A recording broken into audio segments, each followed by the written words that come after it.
Books are another great way for you to discover niche market. Now, when I talk about books, I'm not talking about fiction books, right? I'm talking about how-to books, books that actually teach you how to do something or how to solve a certain problem. Now, you can think of the Dummy's Guide to whatever, right? Now, there's a very popular series. There's a Dummy's Guide to almost anything that you can think about. So look at those kind of books, how-to books, self-help books, and that's where you can find really good niche markets. Again, like magazines, book publishers want to sell hundreds of thousands or millions of copies of their book. So the book itself may not be an actual niche market. For example, the Dummy's Guide to DSLR cameras or photo. For example, the Dummy's Guide to DSLR camera or the Dummy's Guide to Asian cooking. But within that book, if you browse through the book, you will definitely find certain niche markets. Now, at this point, all you have to do is list down potential ideas.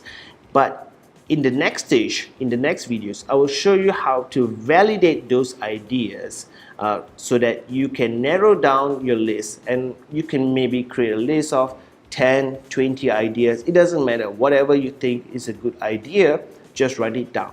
Because at this point, we're just trying to brainstorm and we're trying to go wide so that we don't get boxed into a certain way of thinking, and especially we don't get boxed into the regular way that most internet marketers try to do niche marketing.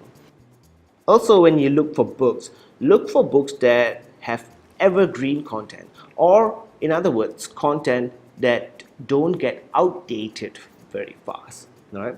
For example, Asian cooking or recipes. Now, those books almost never get outdated, right? On the other hand, books that are related to technology, web, those books basically by the time they actually hit the bookshelves are probably already outdated.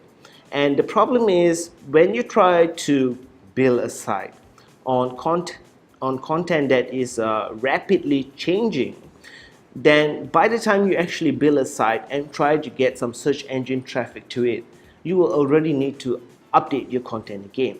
So when you want to build a niche website, you can go for hyper competitive content or content that is constantly changing in technology, in web.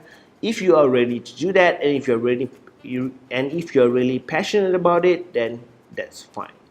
But if you want to write the content just once and not touch it again, then look for evergreen content that basically you can work on and you can build a site on and leave that site for years without having to constantly update the content.